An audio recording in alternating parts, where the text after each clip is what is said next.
Why must we take this painful road? Why must this nation hazard its ease for the sake of a people so far away? We fight because we must fight if we're to live in a world where every country can shape its own destiny, and only in such a world will our own freedom be finally secure. I was born in Marquette, which is my mother's hometown. First memories I have really of that period were playing with a Jeep in the snow in front of the apartment my mother lived in Marquette.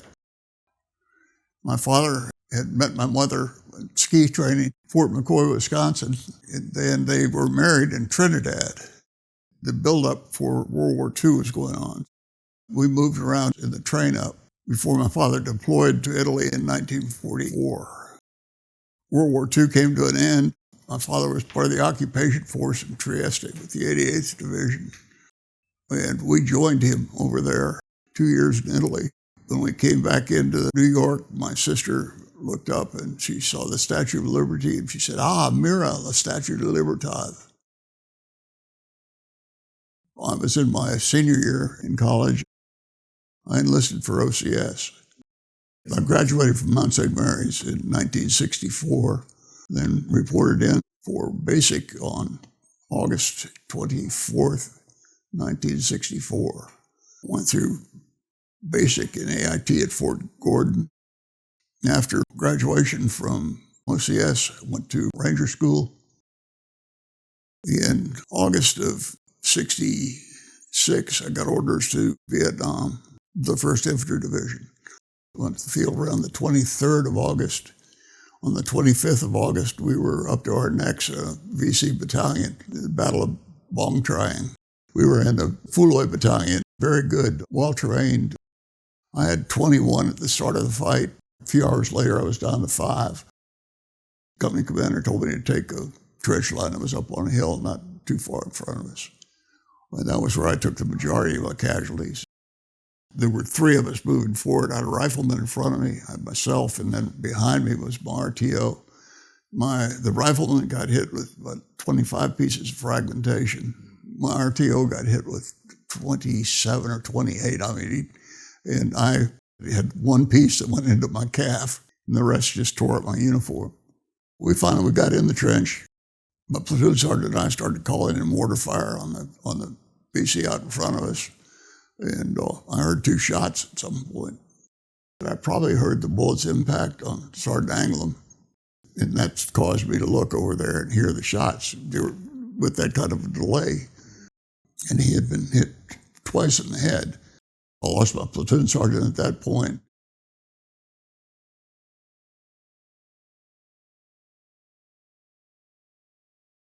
We were in a rubber plantation one day, and we got a call that Danger 77, which was the division commander, would be landing at our location. And I sent security out to meet him.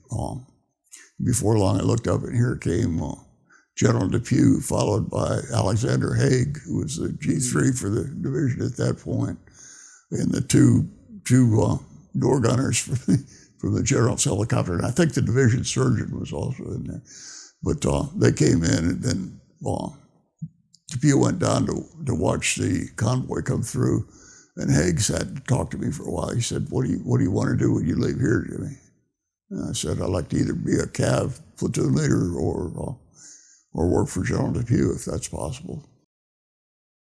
Haig's position opened up with General Hollingsworth at about that time. He was the assistant division commander for operations.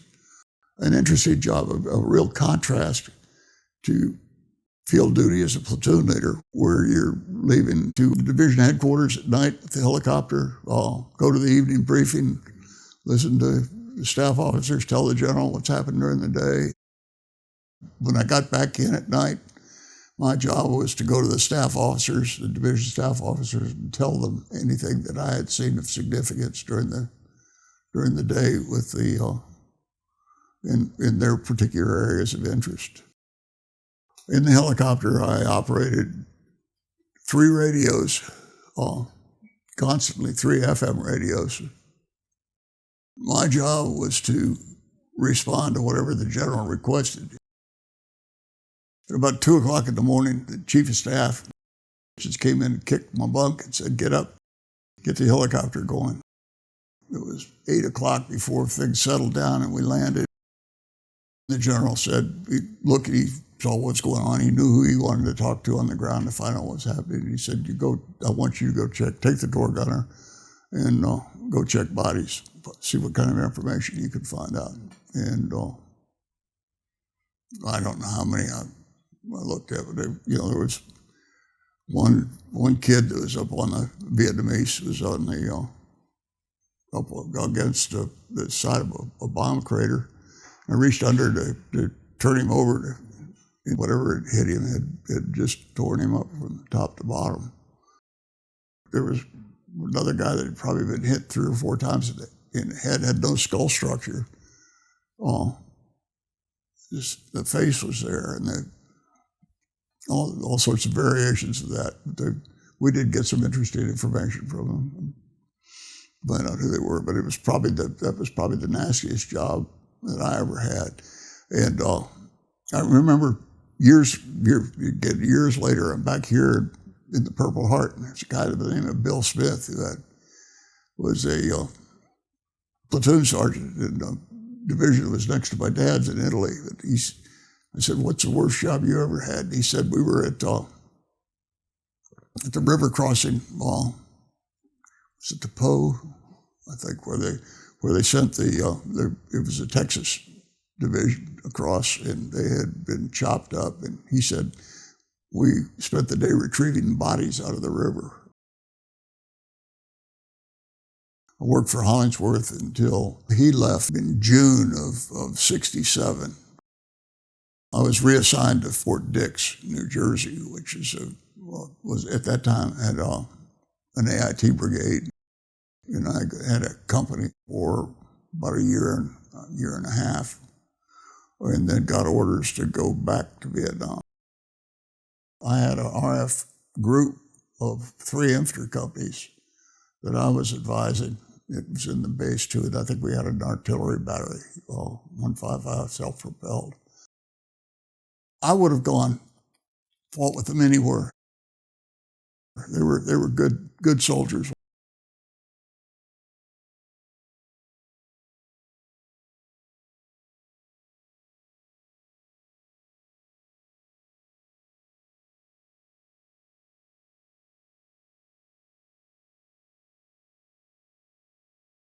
I retired in December of '88 as a lieutenant colonel.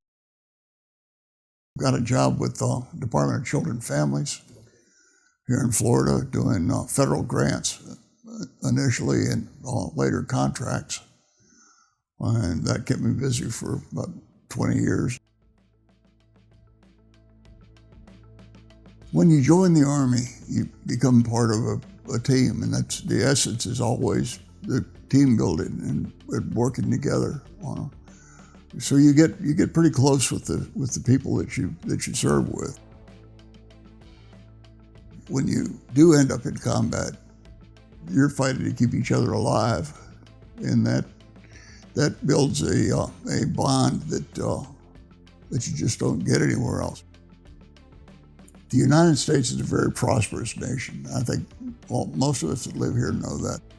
Other people want what we have.